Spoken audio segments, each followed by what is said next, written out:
குந்தவையை கொஞ்ச நேரம் குந்த வைக்கிறது நல்லது. குந்தவையை வீட்டுக்குள்ளேயே குந்த வைக்கிறது கொஞ்சம் நல்லது. வெளியில வராம கொஞ்சம் நல்லது. சில நேரங்களில் சில தவறுகள் நோக்கமின்றி அரங்கேறி விடுகின்றன. ராபிட் ஃபயர் போல கேட்கப்பட்ட 20 கேள்விகளுக்கும் சற்றும் யோசிக்காமல் டான் டான் என பதில் சொல்லிக் கொண்டிருக்கையில் த்ரிஷா அவர்களின் போட்டோ திரையில் வந்ததும் என்ன சொல்வது என யோசிக்கையில் குந்தவை குந்தவை என குரல் எழுப்பினர். உடனே வார்த்தை ஜாலமாக மட்டுமே குந்தவையை வீட்டிலேயே குந்த வைக்கவும் பிரச்சனை வராமல் இருக்க என கூற அரங்கமே கைதட்டியது. பெரும்பாலும் விஜய் ரசிகர்கள். இறங்கி வந்ததும் நண்பர் ரங்கராஜ் பாண்டே அவர்கள் குந்தவையை தவிர்த்திருக்கலாம் என்றார். உடனே கலாட்டா அருணா அவர்களிடம் அதை வெளியிட வேண்டாம் என கேட்டுக்கொண்டேன். ஆனால் யாரோ எடுத்த வீடியோ மூலம் அது வெளியாகி சிலருக்கு வருத்தத்தை ஏற்படுத்தி இருக்கிறது என்பதை உணர்ந்து அதற்காக நானும் என் வருத்தத்தை மனப்பூர்வமாக தெரிவித்துக் கொள்கிறேன். பிரச்சனைகள் பெரிதாவதை என்றுமே நான் விரும்புவதில்லை. நான் கல்லூரிகளுக்கு செல்லும் போது கூட பெண் சுதந்திரம் பற்றியே பேசுகிறேன். ஆண் பெண் பாகுபாடு ஏதுமின்றி அனைவரும் தேவையற்ற கட்டுப்பாடுகளை விவாகரத்து செய்துவிட்டு சுதந்திரத்தை கைப்பிடித்து சந்தோஷமாக வாழ வேண்டும் என்று நினைப்பவன் நான். எனவே பெண்ணே இப்பிரபஞ்சத்தின் ஆக பெரும் ஆக்க சக்தி. ஹாய் ஃப்ரெண்ட்ஸ், நல்லா இருக்கீங்களா? தவறு என்பது தவறி செய்வது, தப்பு என்பது தெரிந்து செய்வது. தவறு செய்தவன் திருந்த பார்க்கணும், தப்பு செய்தவன் வருந்தி ஆகணும். அதே மாதிரி தான் நான் வருத்தம் தெரிவிக்கிறேன்னு சொல்கிறது ஒரு விதம், மன்னிப்பு கேட்குறேங்கிறது இன்னொரு விஷயம். ஒரு நிகழ்ச்சியில் ஒரு தவறு நடந்துட்டதாக நான் உணர்கிறேன். உண்மையிலேயே அது தவறி தான் நடந்தது.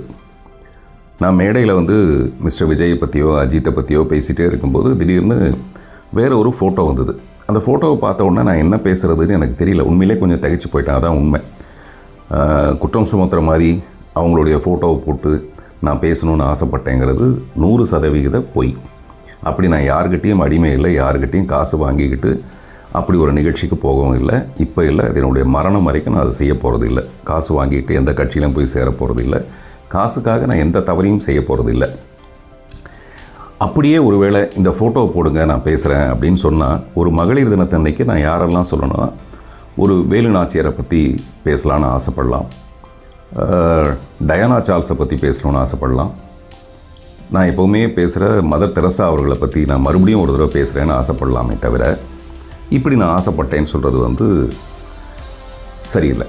ஓகே, அப்படி அந்த ஃபோட்டோவை பார்த்த உடனே எனக்கு என்ன சொல்கிறதுன்னு தெரியாதப்போ பக்கத்தில் குந்தவை குந்தவைன்னு ஒரு பிரியங்கா சொல்லிகிட்டே இருந்தாங்க.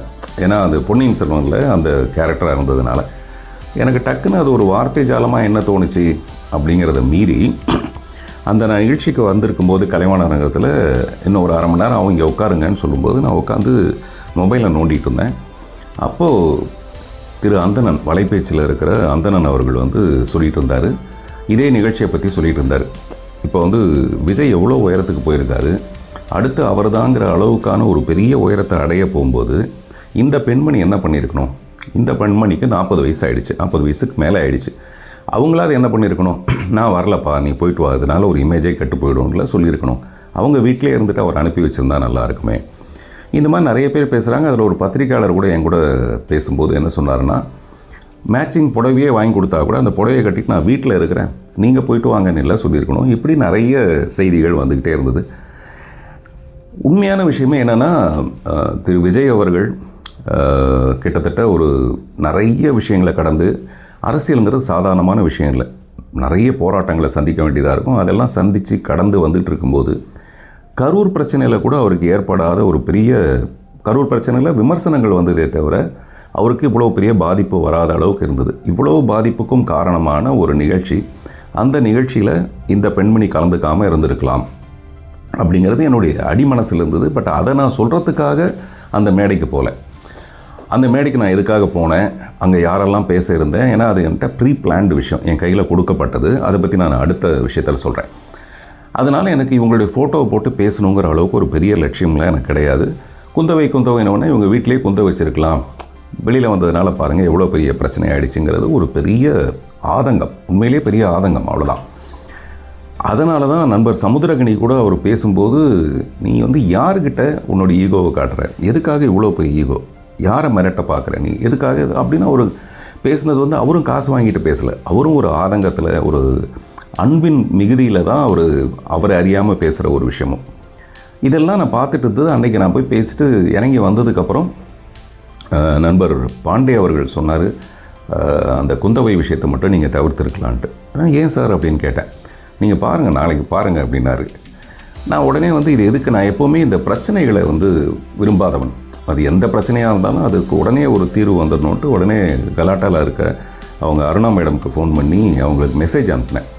நைட்டு ரொம்ப நேரம் ஆகிடுச்சு, அப்போ நான் அவங்களுக்கு கூப்பிடக்கூடாதுங்கிறதுக்காக மெசேஜ் அனுப்பி தயவுசெய்து அதை டெலீட் பண்ணிவிடுங்க, அது எதிர்விதமான விஷயத்தை எதுவும் ஏற்படுத்திட வேண்டாம்னு சொல்லிவிட்டு காலையில் பார்க்குறேன். காலையில் பார்த்தா வேறு ஏதோ ஒரு வீடியோ மூலமாக அது வெளியாக இருந்தது. அது என்ன மாதிரியான ஒரு பெரிய பாதிப்பை போக போக ஏற்படுத்துச்சுன்னா, நான் சொன்னது ஒரு பெண்மணியை பற்றி, ஒரு 3வது மனுஷியை பற்றி, எனக்கு சம்மந்தமே இல்லாத ஒரு 3வது மனுஷியை பற்றி. இந்த பிரச்சனையில் மொத்தம் 3 பேர்னு எடுத்துக்கிட்டால், முதல்ல என்னுடைய அன்பு நண்பர் விஜய், அவருடைய வளர்ச்சியை பார்த்து நான் ரொம்ப சந்தோஷப்படுற ஒரு நண்பர். 2வது இடத்துல அவருடைய மனைவி இருப்பாங்க. இன்னமும் கோர்ட்டு தீர்மானிக்காத வரைக்கும் இப்போ வரைக்கும் அவங்க மனைவி தான், அந்த முக்கியமான ஸ்தானத்தில் தான் அவங்க இருக்காங்க. ஸோ இந்த 3வது மனுஷியை பற்றி நான் பேச வேண்டிய அவசியம் இல்லை. ஆனால் நான் சொன்னது 3வது மனுஷியை பற்றி, அவங்கள வீட்டில் இருந்திருக்கலாம். ஆனால் இது எல்லாமே பெண்களுக்கு எதிரான ஒரு விஷயம், பெண்கள் எல்லாமே வீட்டுக்குள்ளேயே இருங்க அப்படின்னு சொன்ன மாதிரி ஒரு கருத்து நிறைய பேர் அதை பதிவு செஞ்சதுக்கப்புறம் எனக்கு ஒரு கஷ்டம் வந்துருச்சு. அவர் பாண்டே சொன்ன மாதிரி இதை நம்ம தவிர்த்திருக்கலாம், தவறு நடந்துருச்சுன்றதுக்காக நான் உடனடியாக அதை ஒரு பேடில் எழுதி, இந்த எழுதுகிற பழக்கம் என்னென்னா, நம்ம பேசும்போது, இப்போ நான் பேசும்போது தவறி போய் ஏதாவது வார்த்தைகள் வந்துடலாம், அது வரக்கூடாதுங்கிறதுக்காக ப்ராப்பராக எழுதி அதை ரெக்கார்ட் பண்ணி வச்சுக்கிட்டு, ஒரு கோழி சேவலை வச்சுட்டு அந்த ஹாப்பி உமன்ஸ் டேக்கு ஒரு ஏஐ மூலமாக ஒரு வீடியோ செய்கிறதுக்காக முற்பட்டு மத்தியானமே இந்த ரெக்கார்டிங் எனது முடிஞ்சு போச்சு, என்னுடைய வருத்தம் தெரிவிக்கிற ரெக்கார்டிங்.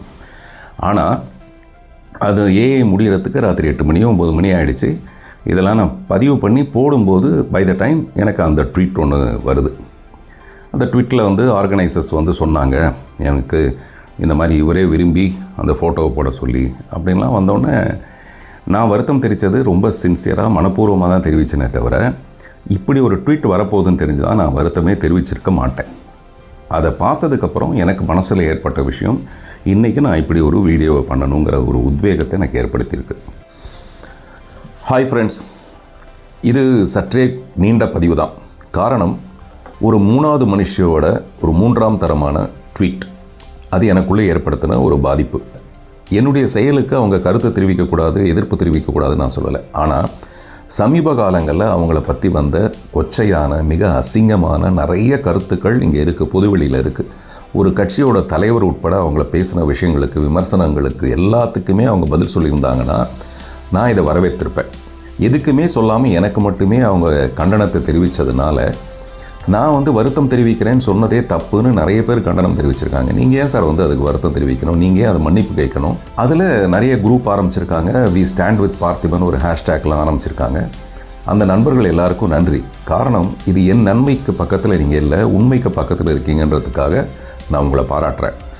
அதில் என்ன உண்மைனா,